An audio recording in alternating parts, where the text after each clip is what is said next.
For nearly a year, the city's public housing authority has been trying to decide what the policy around e-mobility devices should be, your battery-powered bikes and scooters and other wheeled electric vehicles. At one point last year, NYCHA proposed an outright ban on e-mobility devices as lithium-ion batteries became associated with a growing number of fatal fires around the city.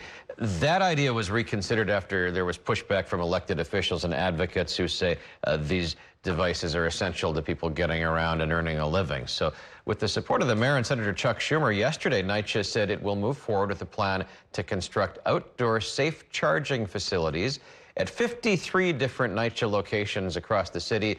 They'll get a $25 million federal grant to do that.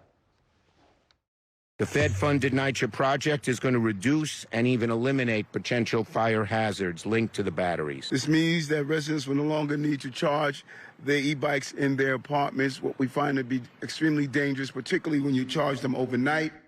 Lisa Bova-Hiatt is the interim CEO of NYCHA. Thank you for coming in this morning. Thank you for having us. This has long been a problem. One idea is to just make sure that these bikes are not being charged in the apartments. Now you'll roll ahead with this program with this federal funding?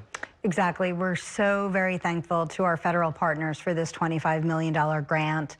We had announced a pilot program a couple of months ago that we're doing with Con Edison, but this really expands the program and really provides our residents who use micromobility devices to work, to get around town, to be able to have a safe place for them to charge and store. So if I have an e-bike, I leave it at 9 o'clock at night after my shift is over, I want it to be there at 6 o'clock in the morning when I wake up. But what will be done for security at these sites? You know, right now we're in the process of looking at what the prototypes look like, but obviously security is something that will be taken into account when creating these devices. And how quickly will these stations be set up? So we're targeting 2025. But now that we have the money that we need to really expand the program or our pilot program throughout the 5 boroughs, we're super hopeful that they will be here before we know it. You know, the reason we asked you to come in for an interview last week was that you in conjunction again with various partners announced that there was going to be a big change at 2 public housing complexes in Manhattan in terms of rebuilding the original low-rise apartment buildings, putting up high-rise buildings in association with private partners, and not only replacing the public housing, but creating additional affordable housing as well. Tell me about that program. It could really be a pilot for a lot of reconstruction projects if it goes well. 100%. We are so excited about what the residents have chosen at Fulton, Elliott, Chelsea, and that is to really reimagine what their campuses look like. And the idea of what's happening there was really the result of a very deep and robust resident engagement process.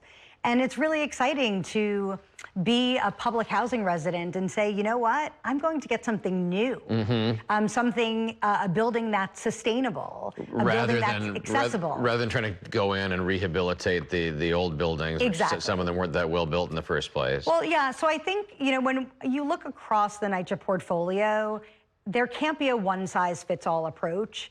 Every development is different. And so here, in Fulton, Elliott, Chelsea, we are right in the heart of the hottest neighborhood in Manhattan. And when you think about the time when these buildings were built, you can't fit a wheelchair in one of the elevators. So there are certain things that you can change when you look at comprehensive modernization, but the envelope of the building, the shaft of the elevator, is something that can't be changed. It seems like a win-win. I see it as a win-win. And if it's successful, have you identified other sites where this model could be used as well, that you build a new high-rise tower adjacent to the existing building and then you move people over? So I think, as I said, this came forward based on a robust community engagement. So as we go to other sites that have been designated as a potential packed site, we're going to talk to the residents and see what they want to do. But I definitely see it as a model moving forward.